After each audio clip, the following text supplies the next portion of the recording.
Hello everyone, welcome to the Controversial Canadians with Timothy and Caleb. Today we'll be discussing Maxime Bernier and the People's Party of Canada.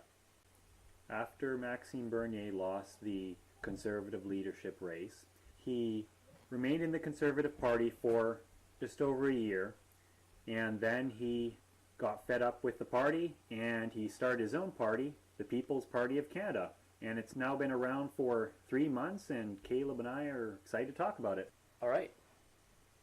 So, let's start. Any questions for me? I myself am a People's Party founding member, Major Maxime Bernier supporter. I met him when he came here to Winnipeg for a rally. So, I do like Maxime Bernier's small government approach and his opposition to supply management. So, Caleb, I was been wanting to ask you, why do you think Bernier has a chance at making a big impact next year? well, I think people here in Canada are tired of the usual politicians. You know, they voted for Trudeau in the last election because they were tired of Harper, and the same thing continuing. The politicians don't change ever, and I think Bernier offers an original approach.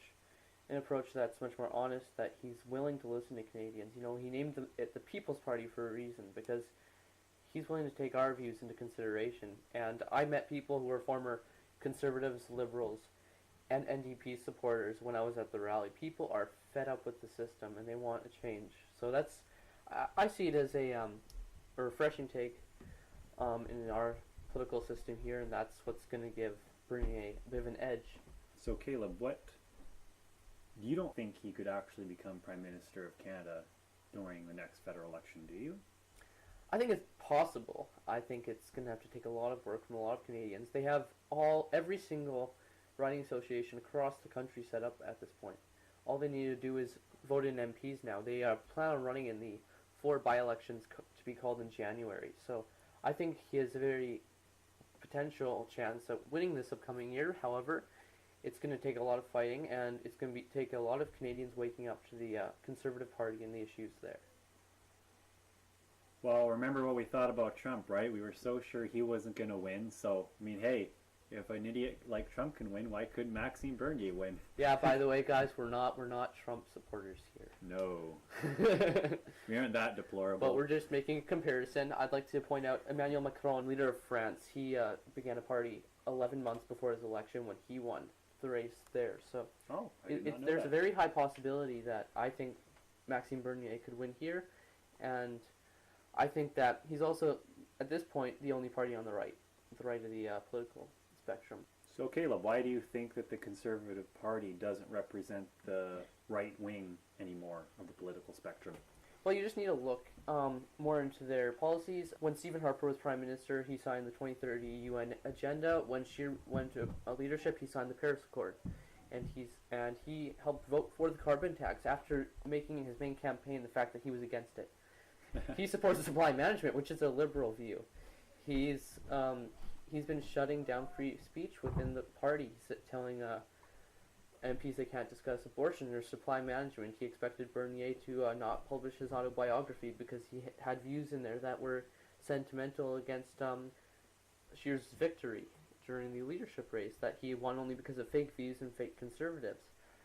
That shutdown of speech within the party is very, very, very liberal. It is something that we've seen in the Green Party, the New Democrats, and the Liberal Party. So that's why I don't think that the Conservative Party is right of wing anymore. They have slowly been moving left ever since they said we won't discuss abortion or the homosexuality ideas in our government under Stephen Harper.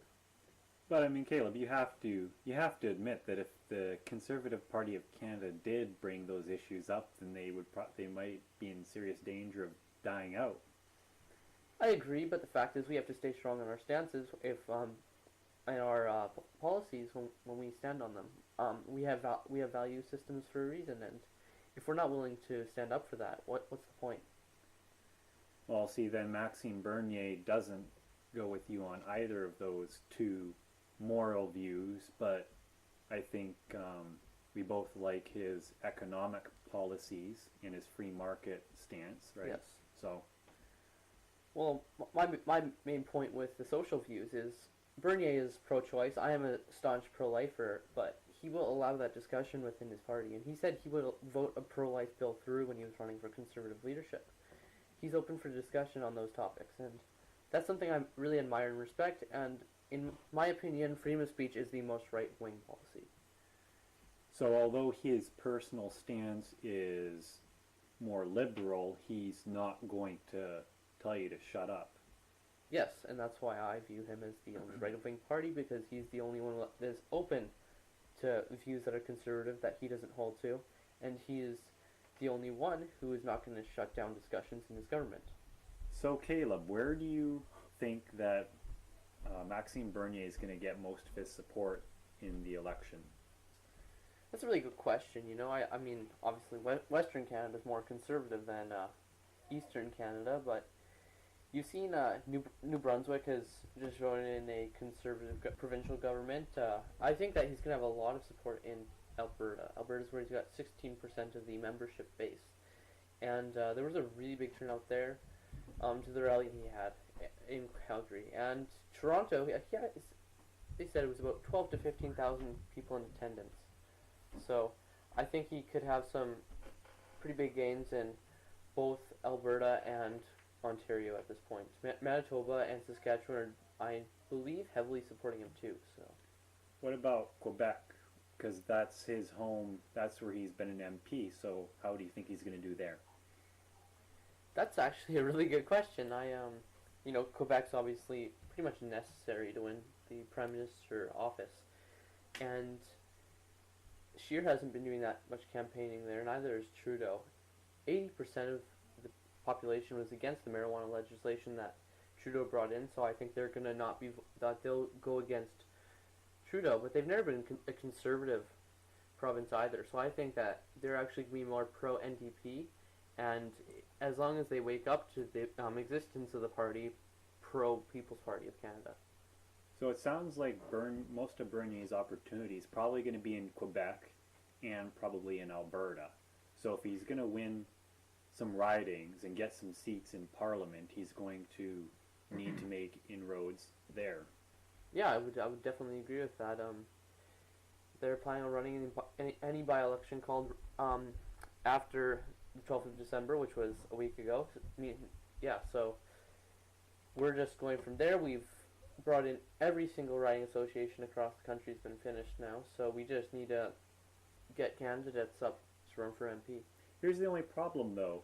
If the people of Quebec do not like Trudeau's marijuana legalization, then why would Maxime Bernier necessarily oppose that legislation? Because Maxime Bernier supports personal freedom, so why would he not support the legislation? Like, you were bringing that up as you thought that would be something that Bernier would have on them, Well, Bernier doesn't oppose it, but he's never said he's for it either. The only issue about that he's brought up in Parliament is that criminals who broke that law before it was made legalized should be they should take that off of their criminal history, because now it's legal, so it doesn't necessarily matter anymore. He's not necessarily pro-marijuana or anti-marijuana, and I think that's a pretty good stance to take. All right, so what's your stance? Who do you think you'll be supporting next year, next election? Well, I definitely won't be supporting Scheer or Trudeau or the Jagmeet Singh guy. If I vote for anybody in the next federal election, it will be for Maxime Bernier. Like, as a Christian, I don't believe that Christians should get heavily into politics. Like, I'm not going to put signs on my lawn saying vote Mad Max, but I think voting's fine, and I do like his libertarian position. So yeah, I'm excited about the opportunity to get to vote for a libertarian candidate, because back in 2012 in the United States, when Ron Paul was running in 2012, I'm now disappointed that I can never vote for him. But yeah, so this would be the next best thing. Yeah, I totally understand that there. I'm not old enough to vote yet, but I'm volunteering for and working with the People's Party, the Provincial riding of Manitoba, our local electoral district association, and working to campaign for. and voted in a candidate to run for MP here, just to help promote the People's Party. And I definitely full support right behind it. No questions asked. I'm really disappointed in where our country seems to be headed. So that's why I'm putting my support behind Bernier. This has been the first episode of The Controversial Canadians with Caleb and Tim. We've been discussing Maxime Bernier and the People's Party of Canada. Thanks so much.